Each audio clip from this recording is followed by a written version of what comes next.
సంస్థలకు సంబంధించిన అన్ని విద్యాలయాల్లో కూడా ప్రైమరీ స్కూల్ నుండి యూనివర్సిటీ వరకు కూడా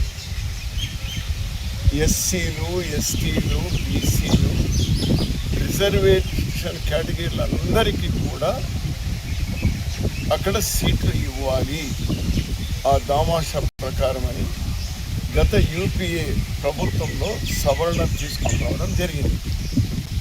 అది ఇంతవరకు అమలు కాలేదు.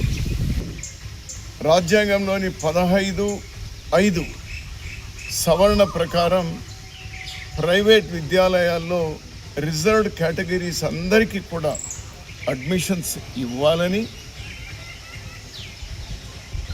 తమిళనాడు తరహా ఈరోజు తమిళనాడులో 69% రిజర్వేషన్లు అమలవుతూ ఉన్నాయి. మిగిలిన దేశమంతా 50% అమలవుతూ ఉంది.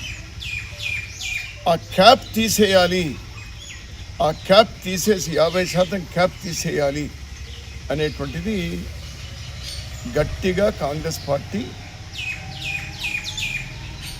బీజేపీ ప్రభుత్వం మీద, ఎన్డీఏ ప్రభుత్వం మీద ఒత్తిడి తెస్తానే ఉంది 2 ఏళ్లుగా.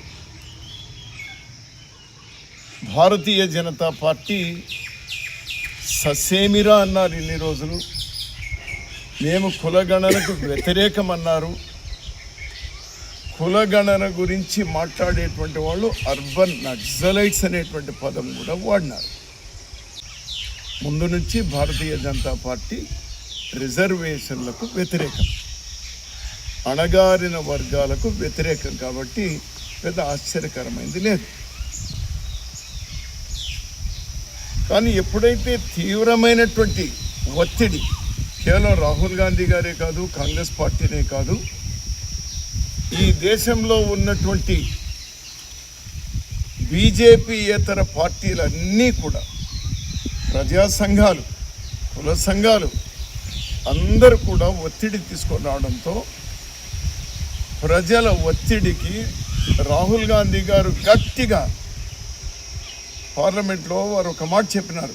పోయిన పార్లమెంట్లో, నేను ఈ పార్లమెంటులోనే క్యాస్ట్ సెన్సస్ చేపిస్తాను అనే మాట చెప్పినారు చాలా కాన్ఫిడెంట్గా.